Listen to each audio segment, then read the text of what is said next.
Yung mga idol, kamusta? DJL Sports TV nagbabalik mga idol. Naoya Inoue, pinili na si Casimero. Luis Pantera Neri, ikis na.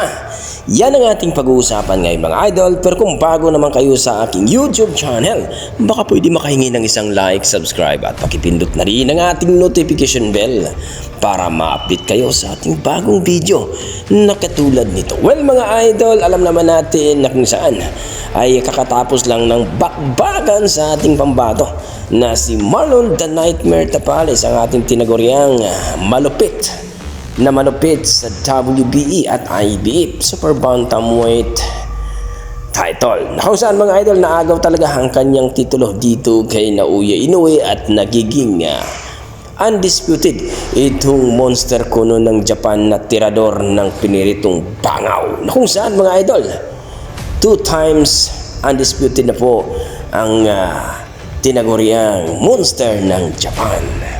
Well mga idol, marami nagsasabi na mukhang natakot talaga itong si Marlon Tapales sapagkat maganda naman daw kanyang depensa pero hindi na talaga bumato ng suntok. Na kumbaga mga idol, natakot sa lakas ni Naoya Inoue at bilis.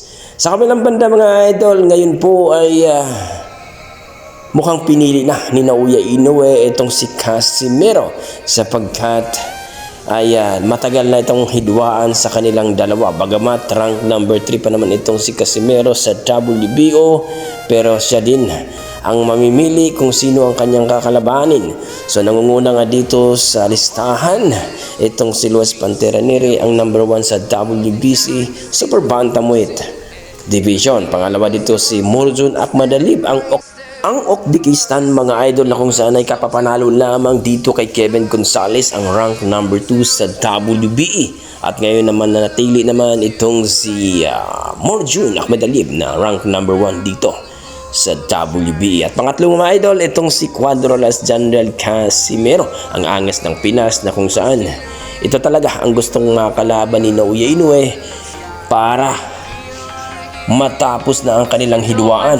Si Quadralas Casimero lamang ang naging undefeated dito sa Bantamweight Division, kung saan ay nakuha ang kanyang belt sa pagiging champion at naibigay kay Butler, at doon na nagiging undisputed itong si Naoya Inoue. Kumbaga mga idol, hindi real champion ang nakalaban ni Naoya Inoue. Kaya mga idol, marami nagsasabi na kung hindi pa natanggal ang belt ni Quadralas Casimero, kung hindi pa namikos-mekos, ay sigurado hindi makakuha ng undisputed itong si Naoya Inoue. Kaya ngayon mga idol, maraming mga boxing fans na talagang nagpupush na labanan mo si Casimero para hindi ka magmukhang walang kwenta sa pagiging undisputed, sapagkat andyan ang undefeated, andyan si Quadralas Casimero sa iyong division pero hindi mo nilabanan. Kayo mga idol, anong masasabi nyo dito?